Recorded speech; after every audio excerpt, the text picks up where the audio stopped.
The radiant lights of the television studio at Channel 61 flickered to life, casting a brilliant glow across the stage of what was known as New England's most powerful television station.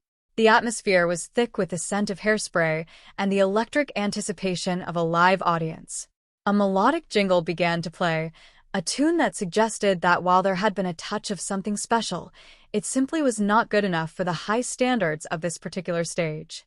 The voice of the announcer boomed through the hall, welcoming everyone back to the one and only Gong show. The host stepped out with a wide, confident smile, urging the viewers at home to sit back and relax after the spectacle they were about to witness. He introduced the first act of the evening, a pair of dancers who drew comparisons to the legendary Fred Astaire and Tommy Tunes for their incredible footwork.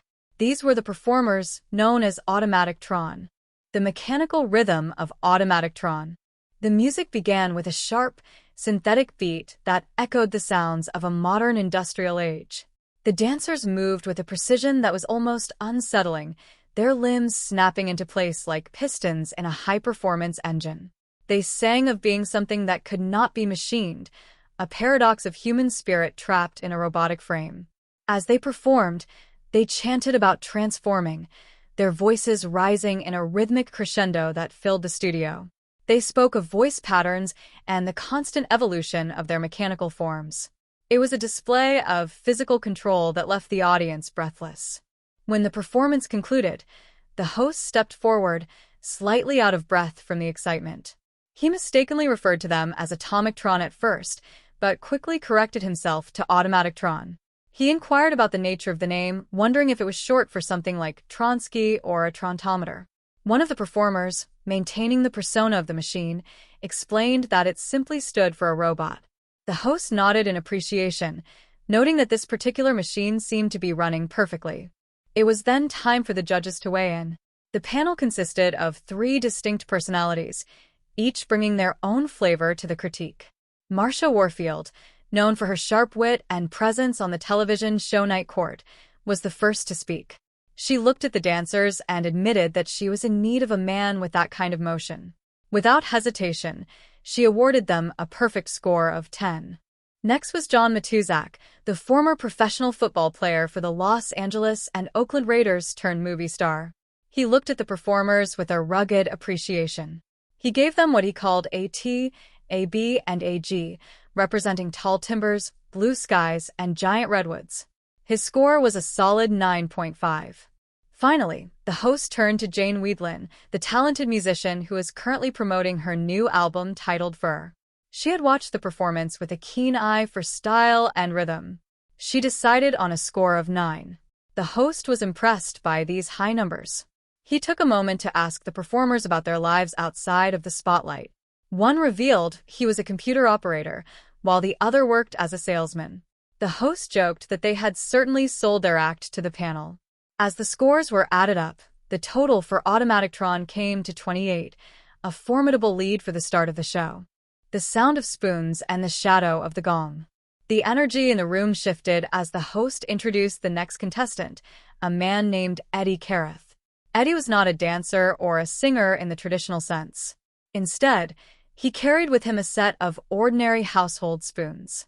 The host remarked that Eddie likely hoped to move on to larger kitchen implements like ladles or spatulas in the future. However, as soon as the rhythmic clanking of the spoons began, the atmosphere changed. Before Eddie could truly find his rhythm, the resounding, metallic clang of the gong echoed through the studio. The host approached a dejected Eddie, expressing his sympathy for the sudden end to the performance. Both Marcia and Jane had been involved in the decision to gong him. Marcia, taking responsibility for the group, noted that there were simply better ways to use spoons than what they had just witnessed. With a polite thank you, Eddie exited the stage, leaving the audience to wonder what other household items might be turned into instruments later in the evening. The host took a moment to suggest that if any viewers had never been in group therapy, they might want to consider it after seeing the acts scheduled to appear after the upcoming commercial break. The Mystery of Donna and the Indian Actor. When the show returned, the host introduced Oscar Virgen, a man who seemed to be a member of a large and rapidly growing organization of people that no one had ever heard of before. Oscar stepped up to the microphone and began to sing a song dedicated to a girl named Donna. However, his performance was cut short by the swift strike of the gong. Marsha Warfield was the one responsible for the interruption. When the host asked why she had ended the song so abruptly, she playfully claimed that Donna had told her to do it. Oscar looked confused, and when the host asked if there actually was a Donna in his life, Oscar admitted there was not. He had simply made up the character to fit the song. When asked about his profession, Oscar explained that he worked as a cashier but was also a musician and a guitar. The host corrected him, noting he was likely a guitar player, and thanked him for coming by, promising that they would surely see him again in the future. The next act was one that had been specifically requested by the performer himself. His name was Ramesh. Ramesh took the stage with a quiet confidence that immediately won over the crowd. The host engaged him in conversation, discovering that Ramesh was an actor from India who worked in movies, often playing the role of an Indian character. This revelation brought a round of laughter and warmth from the audience. Jane Weedland commented on Ramesh's appearance, noting that being on the show had given her many new fashion hints. She suggested that Ramesh's style might be the next big trend in the coming months. Though the performance was brief, Ramesh left the stage with the goodwill of the entire panel and the audience. The Oriental driver and the logic of the freeway. The next performer was a man named Peter Chan, whom the host described as being ahead of his time. Peter began his set with a self-deprecating routine about being an Oriental driver.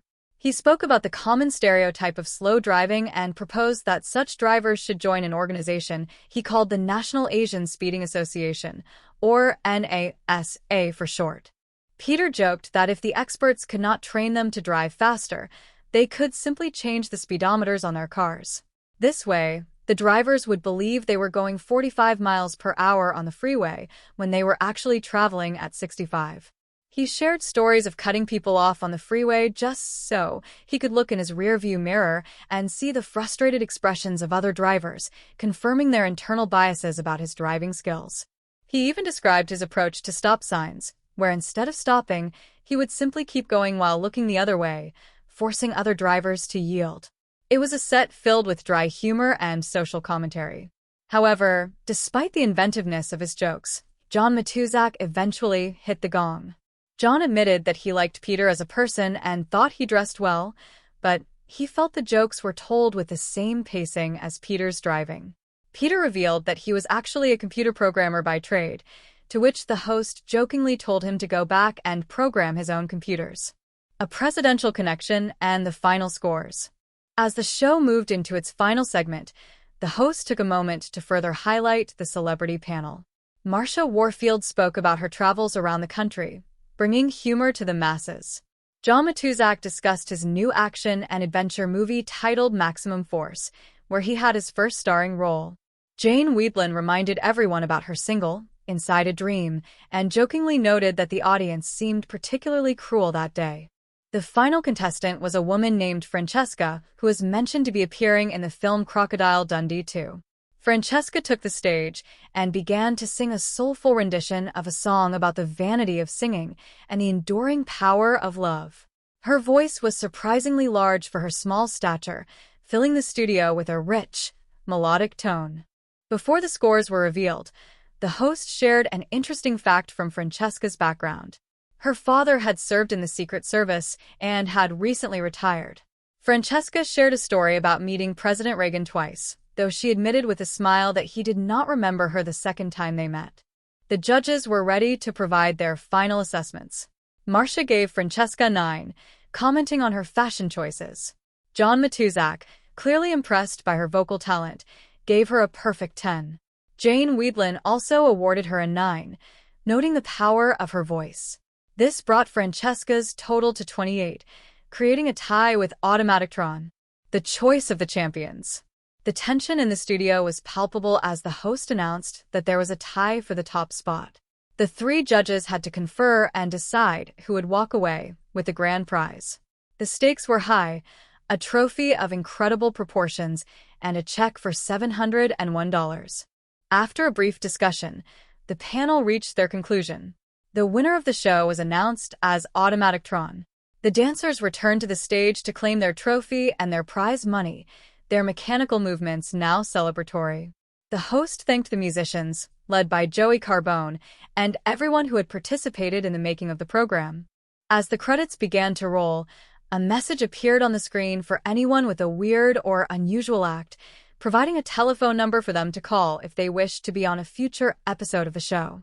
The evening ended on a high note, filled with laughter, music, and the unique brand of entertainment that only the Gong show could provide. The television station then transitioned to advertisements for holiday music collections and upcoming movies. Louise Mandrell promoted an album of Christmas classics, offering a collection of over 50 songs for $19.95. There were previews for a mystery thriller titled Compromising Positions starring Susan Sarandon and Raul Julia, followed by the promise of more comedy with the show Three's Company. The night at Channel 61 was far from over, but the memories of the dancers, the spoon players, and the comedians would linger long after the screens faded to black.